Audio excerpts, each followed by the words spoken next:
Mural artist Sarah Rutherford is combining the power of story and voice in a unique project she recently completed here in Rochester.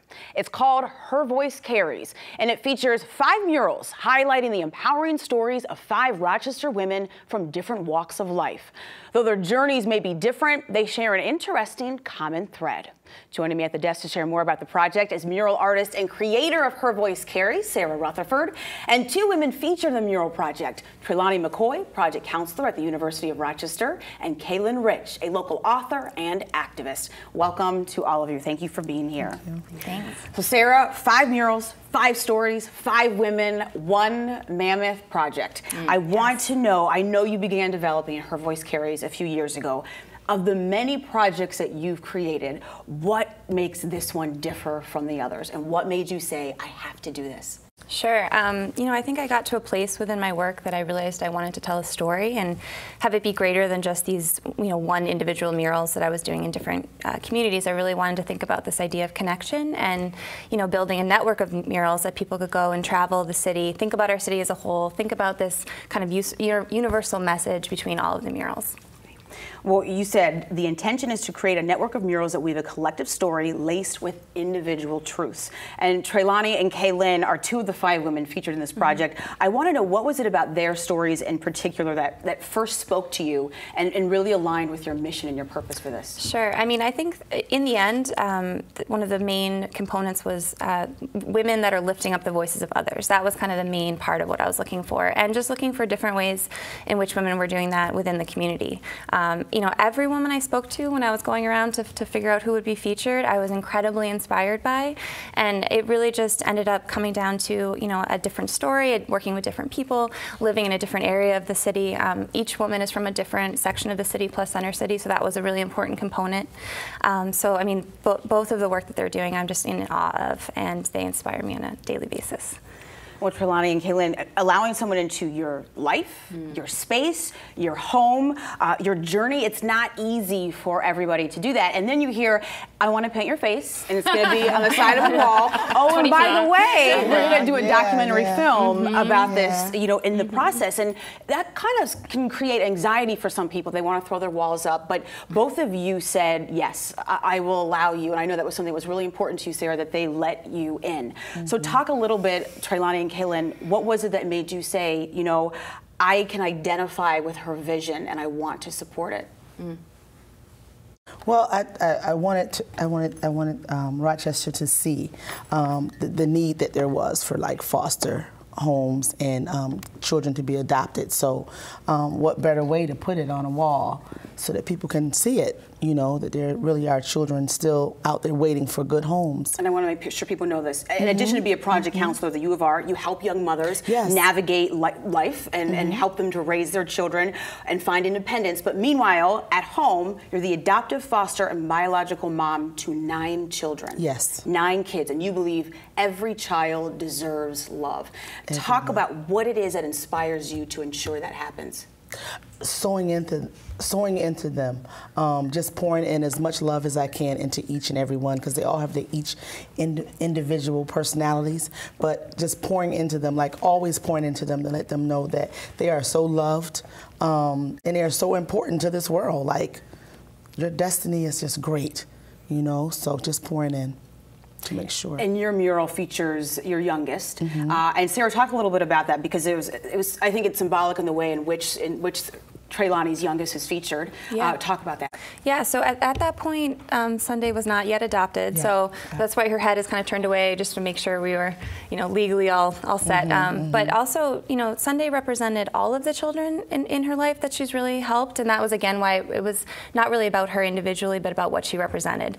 And then on the circles around Trelawney are the birthstones of all of her other children, because obviously that was an important part of her life and world, but I would have been there for a year painting all of her children. So, I think it was important that they were represented, but and I think that they liked that aspect. Yeah, beautiful, absolutely beautiful.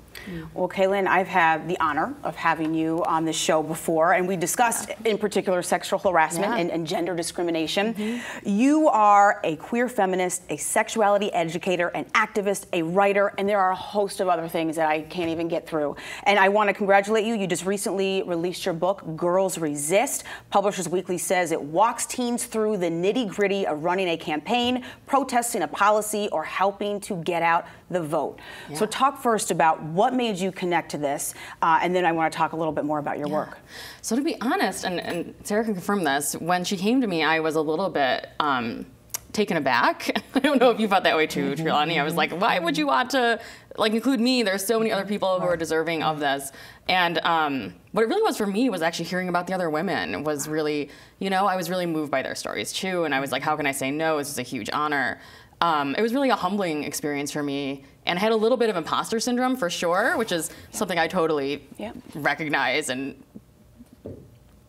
that's a real thing that a lot of women, a lot of people go through. And so for me, it was a little bit like, oh, I don't know why this is happening, but I'm really glad to be a part of it.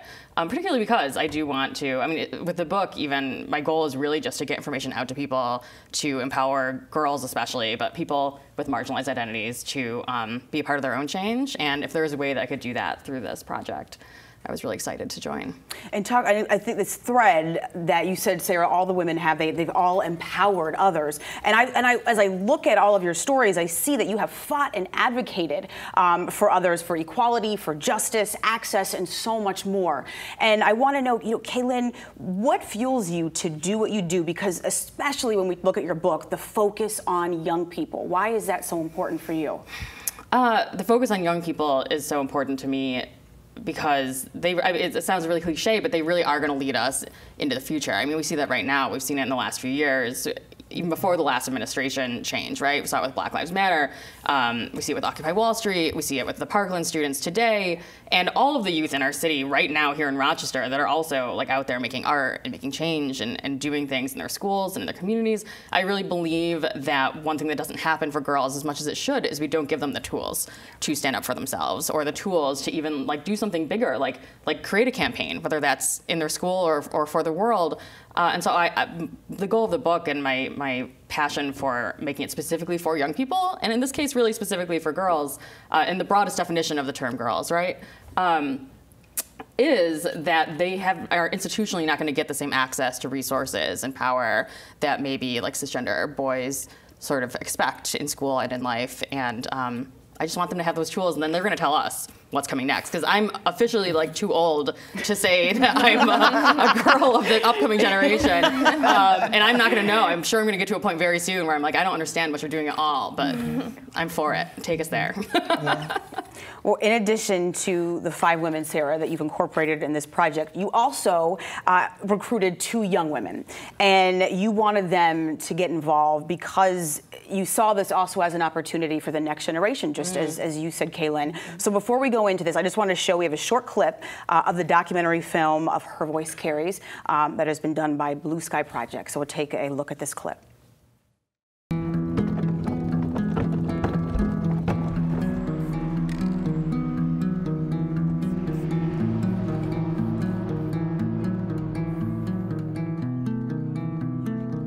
It always felt really important to me to have kind of the next generation working alongside of me for this project, kind of, representing these women that bring inspiration, and then these are the next women that are going to carry that torch, right?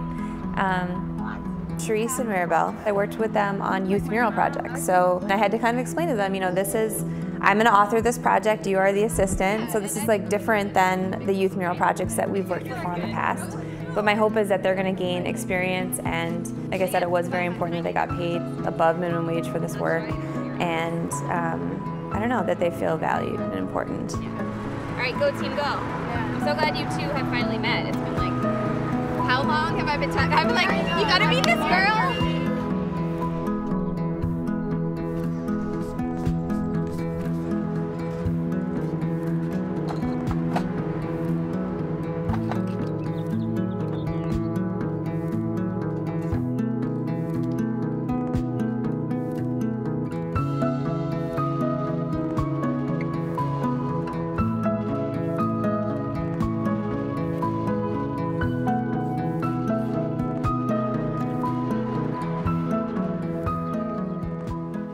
Sarah, I know that through this process you developed quite a bond with both young women. How did they benefit in terms of what they've shared with you? What was it that they learned, that they got from this?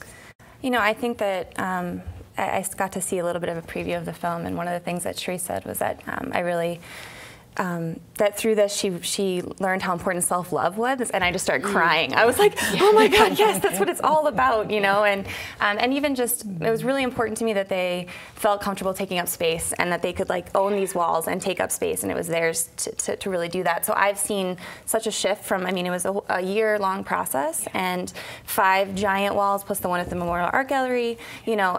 So even just their confidence being out in public space, having other people watch them work, you know, all these things that at their age I would not have been able to do, you know, or and maybe if I'm giving the chance, but you know, it's hard at that age, and I really think that I've watched them grow a lot within themselves during the whole project. And in what ways do you envision or hope that this project will connect people of different generations, of different, you know, backgrounds, of different life journeys? Yeah, I mean, I think it's really easy for us to get just stuck in our own networks of the people that we speak to, the people that we surround ourselves with, even within the city, the places that we go.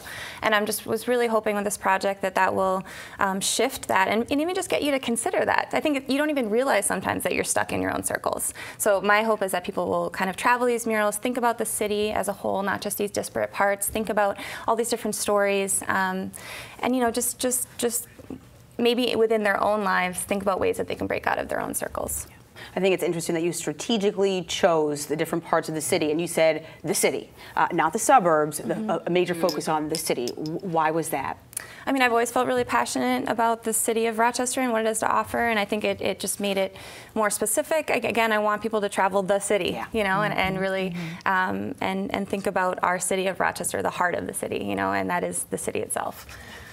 So, Kaylin and Trelawney, in what ways do, you know, you said you learned so much from the other women involved, but how do you want this project, or how do you hope that this project and these stories, we've heard from Sarah how she wants it to connect with others, how do you hope it will impact our community, this project in general, impact the community as a whole? I'll let Kaylin. Kaylin, I think what I'm really proud of in terms of being part of this project, and of Sarah specifically, the other thing she did that she didn't mention is that she picked all women of color, and a really broad definition of what that means, but basically all women that maybe don't have the same access to have their stories told. And as a white artist, we've talked about this many times, I thought that was a really intentional choice, and one that's really important, that we're not only raising up the voices of women, but that we're telling stories of women of color here in Rochester that are doing really cool, important things that I wouldn't know about these other stories without the project. So I'm excited about that, about lifting up the voices of those of us who, especially my 4 fellow counterparts, who people just might not, the unsung heroes, who are also women of color here in Rochester. Yeah. Trelawney, what about you? What do you hope the community as a whole will get from this? Well, I want them to go to visit each one of the murals, because they each have such a powerful story to tell, and just to see the beauty within our city. Like even at the art gallery where we're featured at, there too. Little kids come up and say, "Oh my gosh, you're on a wall there," and they'd be so excited. I'd be like, "Yeah." You know? But so just to say to the young people, to the city at large, that our city just it holds so much, you know, and just to get out and just be the best you that you can be, you know, be the best you that you can be. So yeah, and I'm glad that Sarah. It's just phenomenal. She's a phenomenal woman. So. Yeah. Yeah. Absolutely gorgeous. The murals are gorgeous, this project. And the thing that I've taken away, Sarah, is just in terms of me hearing about the stories and seeing you work on this, is how I think we all kind of internalize how we want our own voice to carry and what that means and what that means for our stories that we share. So I want to thank all of you for being here and for being a part of this conversation. So we have to close for now. A huge thank you to my guests, but be sure you must check out the murals of Her Voice Carries. You can learn more about the project, all the women featured, and you can get a full listing of the mural locations by going to hervoicecarries.blog.